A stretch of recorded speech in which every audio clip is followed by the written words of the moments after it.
আমি আপনাদের মতো গরিবের সন্তান, আপনাদের মতো গরিবদের সাথে আমি চলতে চাই ইনশাআল্লাহ। বড় লোকই পড়া করবো না, জমিদারি করবো না। আমরা গরিবী হালতেও না, মর্যাদা নিয়ে আমরা বাঁচবো ইনশাআল্লাহ। ভাইরা, ঢাকা বিশ্ববিদ্যালয়ে পড়ি, আওয়ামী লীগের সময়, ওই সময় থেকে ন্যাশনাল আইডি কার্ড বানাইলাম ঢাকায়। এরপরে আওয়ামী লীগের ভোট হইল 18 সালে, 24 সালে। উল্লে ভোটের কোনো মানে আছেন? উল্লে ভোট দেওয়ার আগ্রহই আছেন না। এই জন্য বাড়িতে এটা কাটিয়ে নিয়ে আসি নাই।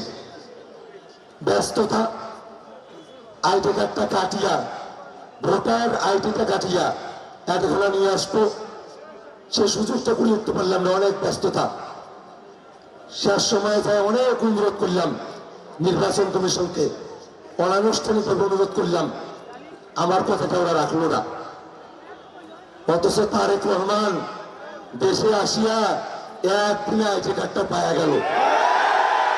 আর আমাকে, আমি কাউনিয়া পীরগাছা ছাপলাগুলি ভোট দেবো, এইটা থেকে ওরা আমাকে বঞ্চিত করলো।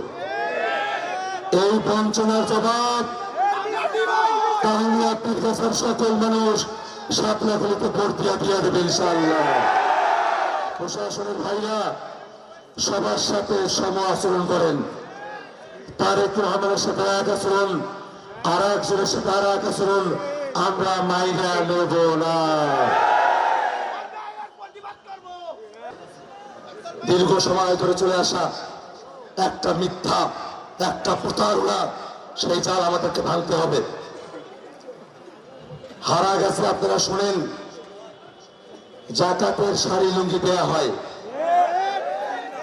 এইটাই শুনে আসছেন না যে জাকাতের শাড়ি লুঙ্গি দেওয়া হয়? আমি চ্যালেঞ্জ করে বলতেছি, ওই শাড়ি লুঙ্গি জাকাতের টাকা না। ওই শাড়ি লুঙ্গি শ্রমিকের রক্ত শোষা টাকা। ওই শাড়ি লুঙ্গি বাংলাদেশ সরকারকে ট্যাক্স বাকি দেওয়া টাকায়। আমি আজকে চ্যালেঞ্জ দিলাম, নির্বাচনের কয়দিন আছে? যত বড় ব্যবসায়ী হোক, যত বড় ব্যক্তি হোক, আমার এই কথাকে যদি মিথ্যা প্রমাণ করতে পারে, আমি ইলেকশন থেকে ইস্তফা দেব। কি বলছি? ওইটা জাকাতের শাড়ি লুঙ্গি না, ওইটা শ্রমিকের, ওই হাত পিসার মানুষগুলার গোস্ত চুরি নেওয়া টাকা। ওই টাকাগুলা ওই ধন্যদের যে ভিস্তা হওয়ার কথা, সরকারি টাকায়, ট্যাক্সের টাকায়, ওই ধন্যদের বিলফের টাকাগুলো খাওয়া টাকা। এটা চ্যালেঞ্জ থাকলো, ওপেন চ্যালেঞ্জ।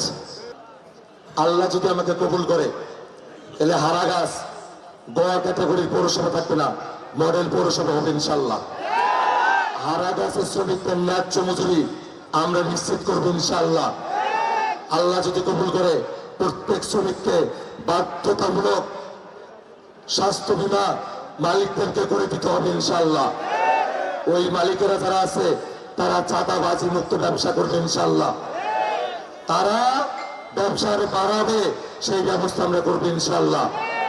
আমার যুবকেরা যারা আছে, আইটি ট্রেনিং দিয়া আমরা তাদেরকে প্রশিক্ষিত করে গড়ে তুলবো ইনশাল্লাহ। যারা বিদেশে যাইতে চায়, তাদের বিদেশ যাত্রাকে আমরা সহজ করে দেবো ইনশাল্লাহ। প্রশিক্ষণের ব্যবস্থা করবো ইনশাল্লাহ। আর এই যে ধন্যদের ব্রিজ, তাই ওইটি উদ্বোধন করবে কোন আল্লাহের নাম আসবে, কোন মালিকের নাম আসবে, কোন মহাজনের নাম আসবে। এই অবস্থাতে যদি হয়ে যায় ওমান নামে, তাহলে আর একগুলো মালিকের কষ্ট, মহাজনের কষ্ট, জমিদারের কষ্ট। এই জন্য এটা হয় নাই। আল্লাহ আমাকে কবুল করলে, আমি তো মহাজন না, আমি তো তুলের মানুষ, আমার তো হারা গাছের মানুষের সাথে প্রতিযোগিতা নাই। আমি কথা দিতেছি, এই এতগুলা মানুষ, আমি যখন আসলাম আপনারা আমার জন্য দৌড়ে আসছেন না? আমি এই হারা গাছের উন্নতির জন্য 13 তারিখ থেকেই সরকারি অফিসে নিজের পায়ে আমি দৌড়া শুরু করবো ইনশাআল্লাহ। এতবার তোমরা যখন উপজেলা চেয়ারম্যান হল, এতবার তোমরা যখন এমপি হল, ওমরা গুলো তোমার জন্য করিল না কোনো কিছু, এত বড় লোক তোমরা দেখো না, তোমার জন্য কোনো কিছু করিল না, তাহলে ওইগুলো কেউ অকর্মা নয়? অকর্মা নয়? ওইগুলোকে কইলাম অকর্মা। আর এক ছেলে আমার বক্তব্য কাটি দিয়া তোমার গুলা কখন বা বাড়ে গেল। আমি ওদের কখন বা বলছি যারা আপনাদের জন্য কিছু করে নাই, আর ওরা গুজব ছাড়া হারাগাছবাসীকে অকর্মা করছে। হারাগাছবাসীকে যারা গুজব ছাড়া অকর্মা কে করেন নাই ভাই? তোমরা তো তোমার অধিকার আদায় করে পান নাই। অধিকার আদায় করে পাইলেন? পাইলেন অধিকার আদায় করবার? আমরা এই অপবাদ ঘোষণা করব ইনশাআল্লাহ। আজকে নির্বাচনে আচরণ বিধিতে আছে, কোন প্রার্থীর বক্তব্য মিসকোট করা যাবে না, কেটে প্রচার করা যাবে না। আমি এখানে বলতেছি, আমি এখান থেকে গিয়ে চিঠি করব, সরাসরি মামলা করব।